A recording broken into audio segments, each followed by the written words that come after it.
Netflix India आजकल अच्छे अच्छे कंटेंट ला रही है, जहां कुछ सीरीज को ज्यादा हाइप नहीं मिलती, जैसे कैट, कोहरा, या फिर कुछ अच्छे अच्छे डॉक्यूमेंट्रीज हमें देखने को मिली, जैसे killing Veerappan, beast of Bangalore. ऐसे बहुत सारे डॉक्यूमेंट्रीज है जिन्हें हाइप नहीं मिली, अच्छे अच्छे कंटेंट्स है जिन्हें हाइप नहीं मिले। लेकिन ये वाला जो सीरीज है, इसको काफी अच्छा खासा हाइप मिला है। थंबनेल से पता चल ही गया होगा कि मैं बात कर रहा हूँ राजन डी के directed guns and gulab series की। पर क्या ये सीरीज वो सब कुछ डिलीवर करता है जो अपने ये ट्रेलर में प्रॉमिस करता है? तो कैसी लगी ये सीरीज? क्या आपको ये सीरीज अपना टाइम इन्वेस्ट करके देखना चाहिए? सब बताऊंगा इस वीडियो में। और ये है एनिमेटेड गन्स एंड गुलाब, नामचीन गैंगस्टर्स की कहानी।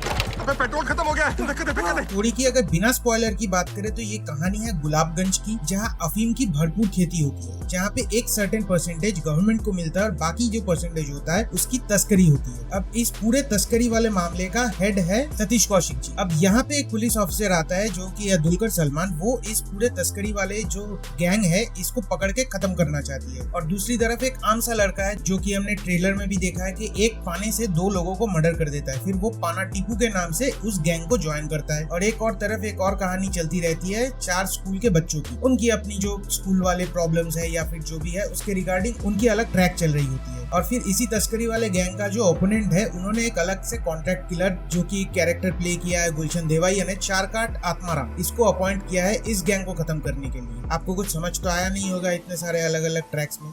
सीरीज में भी यही होता है। कहानी में आपको बोलने की कोशिश करूंगा, आप समझेंगे नहीं। यहाँ इतने सारे अलग अलग ट्रैक्स चल रहे होते हैं और लास्ट में जाके सब एक दूसरे से टकराते हैं। फिर क्या होता है, वही अल्टीमेटली कहानी फॉर्म करती है। क्या होता है, कैसे होता है, ये सब जानना है तो जाइए नेटफ्लिक्स पे और देखिए गन्स एंड गुलाब्स। सीरीज के पॉजिटिव्स और नेगेटिव्स की बात करें तो मेरे पास 2 माइनर से नेगेटिव्स है, बाकी मेरे पास और कोई नेगेटिव है नहीं। First and foremost screen play. Story काफी कॉम्प्लेक्स है और फिर उसको जैसे स्क्रीन प्ले में कन्वर्ट किया गया है वो और ज्यादा कॉम्प्लेक्स है। लेकिन जिस तरह से ये सब कुछ आगे एक साथ जाके मर्ज होता है, ये पूरा प्रोसेस जिस तरह से प्रेजेंट किया गया है वो काफी अच्छा लगता है देखने में। शुरुआत से अंत तक ये सीरीज आपको एकदम अपने साथ बांध के रखेगा। 7 एपिसोड का ये सीरीज है, 6 एपिसोड कुछ 40-45 मिनट का है और 7वां एपिसोड 1 घंटा 20 मिनट का है। एक काफी नॉन लीनियर वे में ये स्क्रीन प्ले डिजाइन किया गया है और जो देखने में काफी अच्छा लगता है। Now coming to the performances, अब किसको छोड़ के किसकी बात करें? सतीश कौशिक जी, राजकुमार राव, गुलशन देवैया, दुलकर सलमान, आदर्श गौरव, हर एक कास्ट मेंबर का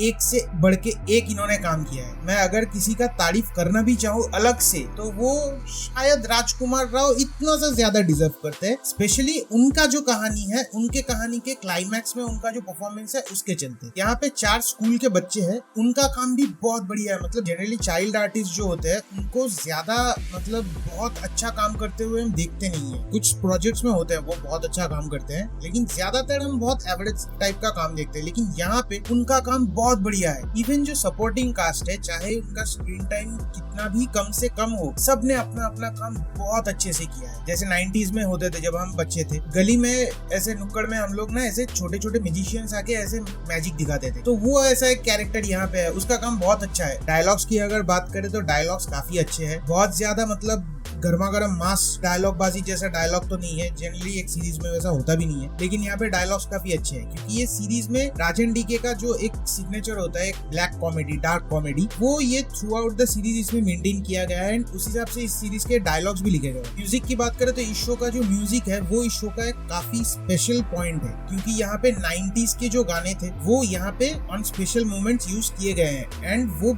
यहाँ पे जो बीजीएम है वो ना एकदम आजकल के बीजीएम जैसा डिजाइन नहीं किया गया है। जैसे 90s में जो शोज आते थे, सीरियल्स आते थे या फिर मूवीज, उनका जैसा बीजीएम होता था वैसा वाला बीजीएम यहाँ पे डिजाइन किया गया है। वो एक्चुअली सीन को एलिवेट करता है। टेक्निकल डिपार्टमेंट्स की अगर बात करें तो कैमरा वर्क इस शो का मुझे बहुत बहुत अच्छा लगा, और उतने ही अच्छे कैमरा वर्क को एक प्रॉपर्ली कॉम्प्लीमेंट करता है इस शो का जो अच्छी लाइटिंग है। और भी other technical departments like set designing and all, वो सब तो बहुत बढ़िया है ही। बस एक चीज को लेके मेरी थोड़ी सी कंप्लेंट है, उसके बारे में मैं नेगेटिव्स में बात करूंगा। अब अगर डायरेक्शन की बात करें तो Rajan DK have done it again. उन्होंने इस शो को जितने बढ़िया तरीके से हैंडल किया और पूरे शो को जिस तरह से प्रेजेंट किया है वो बहुत ही काबिले तारीफ है। इतना बड़ा एक कास्ट है, बहुत बड़े बड़े नाम हैं, जैसे राजकुमार राव हो गए, दुलकर सलमान हो गए, इनको सबको एक साथ एक प्रोजेक्ट में रखना, मैनेज करना और सबको एक इवन स्क्रीन टाइम प्रोवाइड करना, that itself is a tough job. And जिस तरह से कैरेक्टर्स को प्रेजेंट किया गया है, चाहे वो गुलशन देवैया का चार काटा तुम्हारा,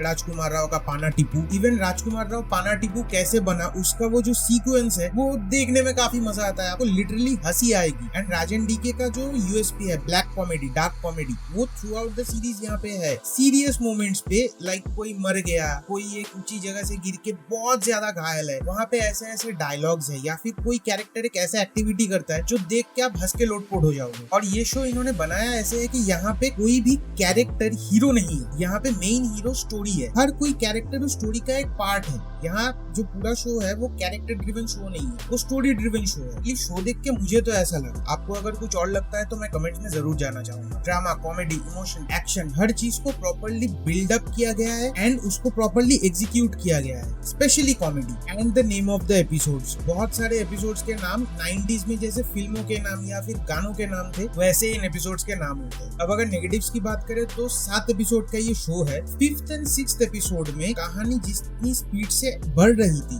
वो स्पीड कहीं ना कहीं लैग होता है। कंटिन्यूअसली आपको कुछ ना कुछ इन्फॉर्मेशन मिलती रहेगी या फिर स्क्रीन पे कुछ ना कुछ चलता रहेगा, जिसके चलते आप बोर नहीं होगे, लेकिन वो जो आपको फील होगा कि हाँ कहानी काफी तेजी से बढ़ रही थी, अभी थोड़ा लैग कर रहा है। By the end of the 6th episode वो अपनी पेस पकड़ती है और फिर 7th एपिसोड में तो बाकी कहानी जितना स्पीड से आगे बढ़ रही थी वो बढ़ती खत्म। दूसरी नेगेटिव ये है कि कहीं कहीं पे VFX उतना स्ट्रॉन्ग नहीं है। मैं मानता हूँ सीरीज में उतना ज्यादा होता नहीं है, लेकिन एक चीज मैं पॉइंट आउट करना चाहूंगा कि एक शॉट है जहाँ पे ना एक कैरेक्टर एक बंदूक चलाता है, देसी कट्टा चलाता है और वो उसी के हाथ में फट जाता है, तो उसका जो हैंड इंजरी है वो दिखाने के लिए इन्होंने VFX का इस्तेमाल किया है कि हाथ में बहुत ज्यादा चोट लगी है, यहाँ से खून निकल रहा है, लेकिन वो जो खून गिर रहा है ना वो बहुत ज्यादा नकली लगता है। तो बस यही दो माइनर से नेगेटिव्स है मेरे लिए, बाकी ऐसा कोई खास नेगेटिव है नहीं मेरे पास। तो इन नटशेल मैं बस यही कहूंगा, Guns and Gulaabs is a very very well made, very fun to watch show है। मैं जरूर ये शो आप लोगों को रेकमेंड करूंगा। और अगर आप पूछो कि फैमिली के साथ देखना चाहिए या नहीं, तो कोई भी ऐसा किसिंग,